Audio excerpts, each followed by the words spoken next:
अस्सलाम वालेकुम। हाँ भी दोस्तों, की हाल जे? ठीक हो? अल्लाह तुहानू सारिਆਂ ਨੂੰ सलामत रखे।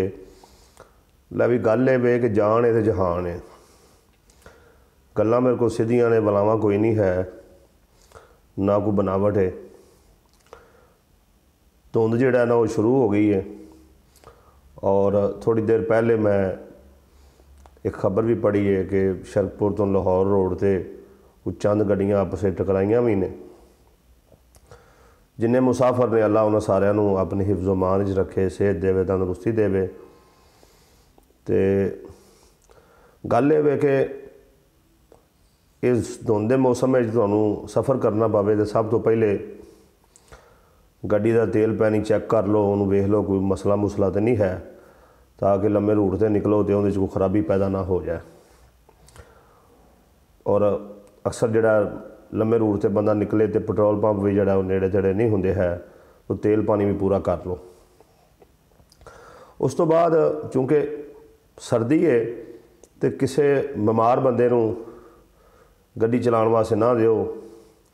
किसी ऐसे बंदे नूं गड्डी ना दिओ जिहड़ा थकिया होवे और परेशानी की हालत जिहड़ा वो धुंध के मौसम में गड्डी ना चलाउण दिओ। इन्हां सारियां चीज़ां का ख्याल रखा जाए। इस दे नाल जिहड़ा धुंध के मौसम में गड्डी की जिहड़ा स्पीड है वह भी आस्ता रखनी चाहिए है।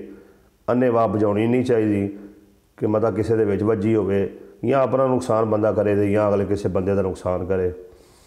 और धुंध के मौसम में जिहड़ा अगर कोई गड्डी कोई शै लाई है, जैसे तलावत किसी लाई होंदी है, कोई गाने सुनता है, जो भी है, तो उनकी आवाज़ आस्ता करके रखो ताकि पिछों को अगर गड्डी गुड्डी आवे तो इंसान को पता लगता रहे।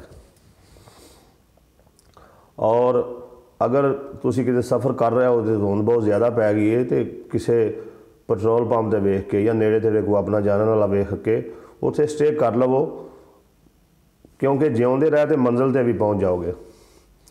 बंदा रोडां ते निकले ना तो लिखा होंदा है कि कभी ना पहुँचने से देर से पहुँचना बेहतर है। तो स्पीडा ना मारो, आराम नाल गड्डी चलाओ। और इहदे नाल नाल जिहड़ा अल्लाह ना करे अगर गड्डी तुहाडी जिहड़ा वो धुंध के मौसम में खराब हो जाती है तो गड्डी नूं जिहड़ा वो सड़क तो हटा के किते साइड दे करके लाओ, ताकि पिछों को बंदा आने वाला जिहड़ा उन्होंने गड्डी नज़र ना आवे तो कोई हादसा ना हो जाए, अल्लाह ना करे। और गैर ज़रूरी मकाम पर भी जिहड़ा गड्डी ना लाओ कि जिथे किसी बंदे नूं गड्डी नज़र ही ना आवे तो वह पिछों आके गड्डी ठोकी होवे विच। इन्हां सारियां चीज़ों का ख्याल करो।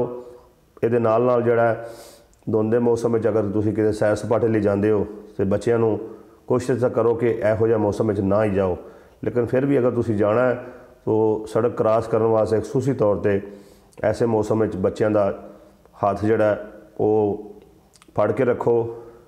और जिहड़े लोग सफ़र करन उन्होंने भी चाहिए भी सड़क पर केले के छिलके को इधर उधर दी चीज़ां वो ना सट्टन। इस तरह ना हो, अल्लाह ना करे कि कोई बंदा सड़क क्रॉस करता पिया होवे तो वह इहो जिहा मौसम में जिहड़ा धुंध के मौसम में पैर तिलक जाए तो उठन तो पहले जिहड़ा अल्लाह ना करे वह कोई काम हो जाए, कोई गड्डी उहदे जाके वज जाए। तो इन्हां सारियां चीज़ों का जिहड़ा ख्याल करो। और इहदे नाल नाल जिहड़ा धुंध के मौसम में तुसीं गड्डी चला रहे हो तो जिहड़ी गड्डी तुहाडे तो अगे वे उहदे तो भी थोड़ा जिहा फासला रखो, पिछली गड्डी नूं भी थोड़ा जिहा दूर रखो, ताकि अगर कोई गड्डी नूं मसला भी बन जाए तो वो इंसान जिहड़ा उहनूं कवर कर सके। अपनी जान की हिफाजत करो। जिउंदा रहिंदा बंदा तो सैर सपाटे भी करता है, घूमन फिरन भी जाता है, मौज मस्ती भी करता है। तो जे बंदा जिहड़ा वो हादसे किसी का शिकार हो जाए तो कहानियाँ फिर मतलब कि जाना ना मतलब ये गल करन दा कि अपनी जान का भी तफज करो, अपने बीवी बच्चों की जान का भी तफज करो तो दूजियां दी जाना का भी तफज करो। तो उम्मीद करना जिहड़ा सारे दोस्त इन एहतियाती तदाबीर पर अमल करेंगे। और अगर ये मैसेज अच्छा लगा है झटकी ज़ुबान इनू शेयर भी कर दिओ ताकि दूसरे लोगों तक भी ये मैसेज जिहड़ा पहुँच जाए। और इस बारे अगर तुहाडे कोल भी कोई राय वे तो कमेंट उस राय का इजहार ज़रूर करो।